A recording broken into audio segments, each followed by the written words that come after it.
Hi everyone, our Bible verse for today is all about Luke 24:44.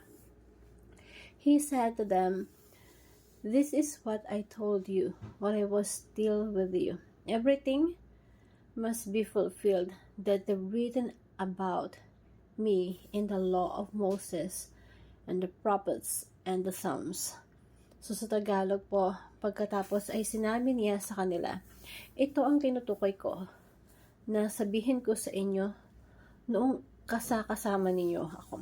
Dapat matupad ang lahat na nasusulat tungkol sa akin sa kautusan ni Moses, sa aklat ng propeta at aklat ng mga awit." So, ano nga ba yung topic natin for today?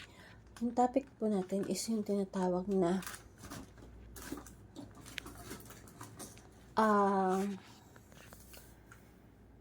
Apokripa. Ano ba yung Apokripa? Ito yung mga libro. Yung Romans kasi and yung mga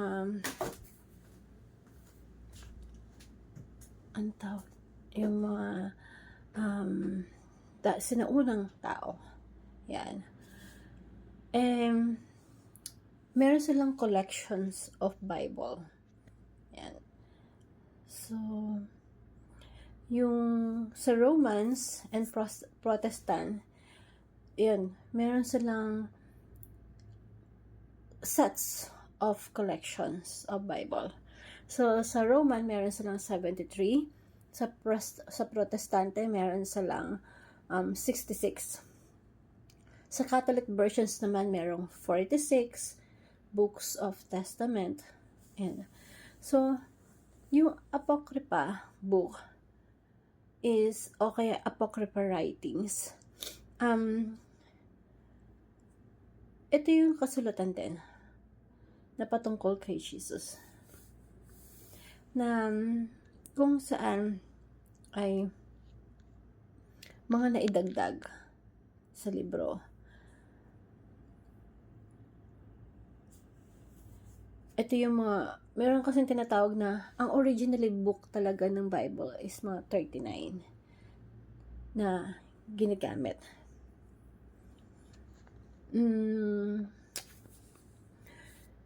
So, yung libro po natin, or yung Bible, yan, dapat yung first teaching nito sa atin is authenticated by Jesus and prophets or apostles. Masasabi mong yun talaga yung mga written Bibles kapag ito ay authenticated by Jesus and apostles. Kumbaga salita talaga ng Diyos, sinabi ng Diyos. And authenticated by apostles and associates also. Authorized by apostles and associates. Then, accepted by the Universal Church. Kumbaga, maraming gumagamit nito. May mga different churches na may mga collections sila, kaya nga nagsasabi, yung church na to or yung religion na to is dinagdagan niya yung Bible, yung iba naman binawasan niya yung Bible. So, meron kasing mga apocryphal writings na tinatawag. So, pero the original is 39.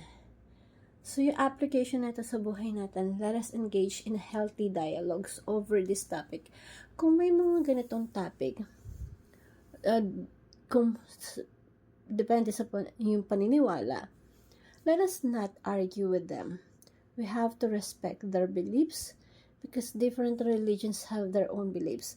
But remember that we have one God. Whatever the religions that we have one God. And we have to respect that. We have to engage in healthy dialogue over this kind of topic. And build our faith on Jesus and the apostles. Kung sino yung sumulat nito sa Biblia and kung ano yung sinabi ni God or ni Jesus dun sa Bible, we have to build faith on that. And examine all the authorities and belief using this Bible. Because when you use the Bible, that was the time that you examine the authority and belief of the Bible. And let us examine ourselves and have a healthy dialogue with people of different beliefs while prioritizing the gospel of Jesus Christ. And I want to share a simple prayer. Dear Lord, thank you for the gift of the Word, both of the Old and New Testament, which reveal your truth and guide our lives.